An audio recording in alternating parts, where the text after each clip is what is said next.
He has a bad game against Duke and a bad game here against Virginia Tech, and people are just all over him. And what's wrong with Sammy? Some fan on the Bennett show the other night called in and suggested that they should set Sammy up with Bob Rotella, the famed sports psychologist. I mean, I think there's a little bit of overreaction going on right now with Sammy's shooting. He's never been a real consistent shooter. He's a streaky guy, so of course you're going to have some peaks and valleys.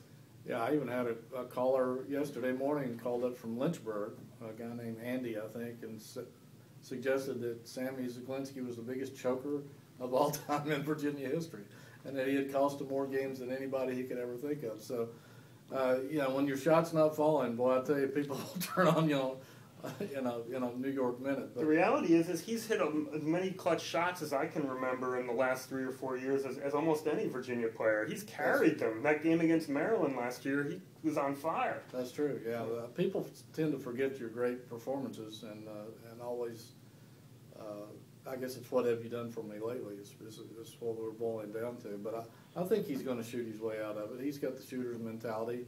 He's too good a shooter to keep staying in a slump like this. I think he'll be okay. Now, the real bad thing was Joe Harris supposedly has some flu-like symptoms I've read in the last couple days here. So, a call to the studios? Let's see if it's Dowdy.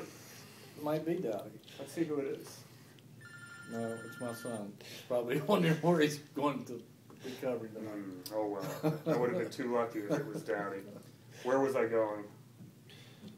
Joe Harris's flu-like symptoms. Right. If Sammy had the flu, and now if Joe, they're roommates. If Sammy gave the flu to Joe, I mean, talk about a blow heading into this Boston College game.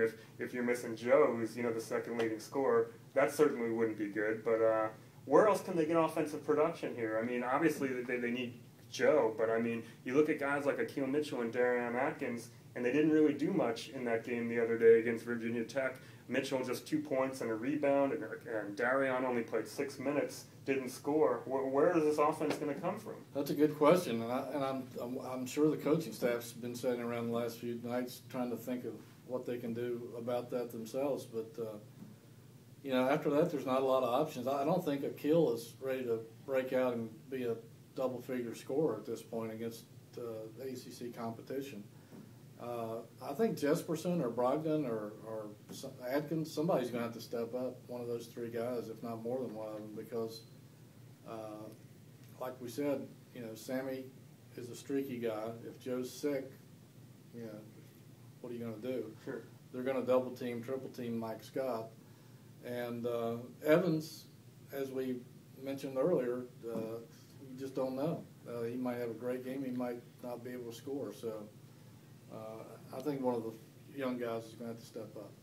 Well, I'm being told by our producer, Daily Progress sports editor John Shiflett, who's been nice enough to tolerate these last 10 minutes or so, that our time is out here. But we want to tell everybody that